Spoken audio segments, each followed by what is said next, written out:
50% of those, if you're not in great shape, you might want to go through these linear. The disbenefit of going through them linearly is it's going to take you a little bit longer. But you should be able to get better quality work done if you do it that way. Our last component of the program is our conditioning component. The primary logic behind the design of the conditioning component was to give two things. One, to give drills that can be easily done on the road, because the person I actually designed this program for travels a lot. Number two, I'm trying to provide a cardiovascular, almost interval type effect, actually very interval type effect, without putting any foot contacts on the ground. So here's what it looks like. Two drills that we're going to alternate back and forth. These are just repetition style movements. These could be timed, but repetition style movement is going to be what we call the inchworm. And the medicine ball and the kettlebell, I'll explain those later, is another component. The inchworm is a very, very, very simple drill. It reinforces a lot of things from squatting to the push-up position and a lot of things in between. So inchworm, all we're going to do is going to come down to a good spot. We're going to push knees wide, weight on the heels, come down to this position. We're going to walk ourselves out.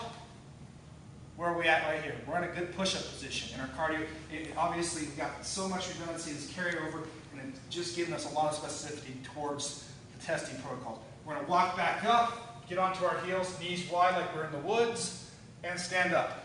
One thing many people want to do when they're doing the inchworm, and I'll show you a improper technique when we get there, is they get real uncomfortable, they start to get tired. I'll show you what happens. So squat down, walk out, walk back up. When people get tired, they stick their butt in the air like this, and then they make their back do all the work all the way up. And then they get a head rush, and then they get dizzy, and they have to stop the program for a second. Your legs got a lot of musculature. Let them do the work for you. So stay down in that bottom position, walk out, walk back. If you're prone to maybe having some dizziness or anything like that when your head's below your heart, pause for a second here. You'll be able to get up from this position. If you can't, just go to the knees and then stand up. And then stand up from here. It's a simple drill. The protocol I have set with this, and the protocol that many people should be able to handle even in a poor condition state, is 3 sets of 10 repetitions. That's our kind of ease-in portion of the drill, the easier portion, working on some total movement. Another benefit you get from that drill, if you do it right, you get the butt squeeze like we like to have in all of our drills, you actually get a dynamic hip flexor stretch. And for those of you that spend a lot of time at the desk, great stretch there. We have two options for this final conditioning drill. We have the medicine ball. We do a drill I call total body extensions. And then we have the kettlebell. Very good tool. Some of you may not have it. Again, a dumbbell can be used. I might grab one off the rack here in a second and show you the difference between the two that can be used. We're going to do a two-handed swing. I'm going to show you the total body extension first. They're very similar movements. Many more people have a medicine ball than the kettlebell. This is about a 12-pound ball. Be a very appropriate place probably to start with for most men. Women can start 6 to 8 range, depending on your fitness level. This is for you to determine. So again, hold the ball in hands, arms nice and relaxed, feet about hip width apart. We're going to press knees wide, just like we did on the inchworm. Squat down, ball's kind of hanging, nice relaxed arms. I call it noodle arms. From here, we're going to drive off a lot of weight on our heels, through the heels, and extend overhead. I've clenched my butt. I fired through. You can see I have a little lean back. Lean back is absolutely fine as long as you clench. I'm talking really clench and squeeze like you're holding your last $100 bill between your cheeks.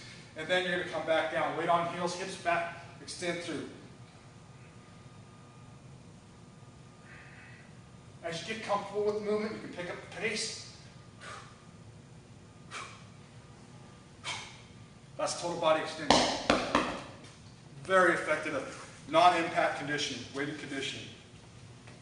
Second drill, I'm going to grab a dumbbell so you can see that as well, is our dumbbell kettlebell swing.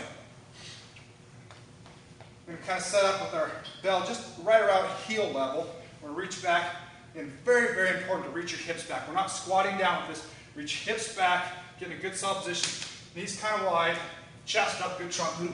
Absolutely don't want to see any high hips and rounded backs. We don't want to see that. If you can't handle that, take a little longer break or cut your repetitions down so you can keep your quality up. So here, kettlebell swing.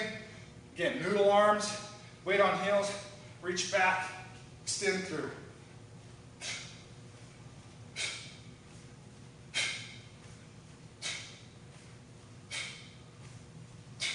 Very effective. Want to see what it looks like with a dumbbell? Pretty simple again. I'm taking the dumbbell, Here, again, if you've never done the larger weighted drills, don't worry about it flying out of your head. I have never, in thousands and thousands of sessions, had anybody drop one of these. As long as you're being aware, not gawking around, concentrating on your movements, you'll be absolutely fine swinging a larger weight like this. That's a 40-pound kettlebell. This is a 30-pound dumbbell. I've gripped it on the top of the head of the kettlebell, so it is a very similar width of implement in comparison to the kettlebell. So same thing, reaching back.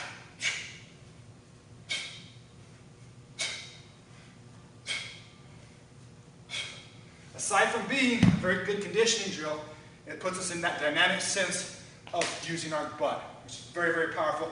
It's actually a really good dynamic trunk drill too, because you have to destabilize when that weight's pulling down and you have to stabilize that trunk. Again, carry it over from all the things that we've done. So that's our Anderson Training Systems APT preparation course, phase 1. Hopefully you got a lot out of it. Hopefully I hit on some points that you might have made mistakes on. Just be really aware. It's going to be really good at preparing, especially those that are having a little bit of trouble with upper body strength and balancing the strength of their upper back. And obviously we put in some nice non-impact conditioning component and some exercises that you can do pretty much anywhere. So hopefully enjoy it, and we'll see you when we hit phase 2.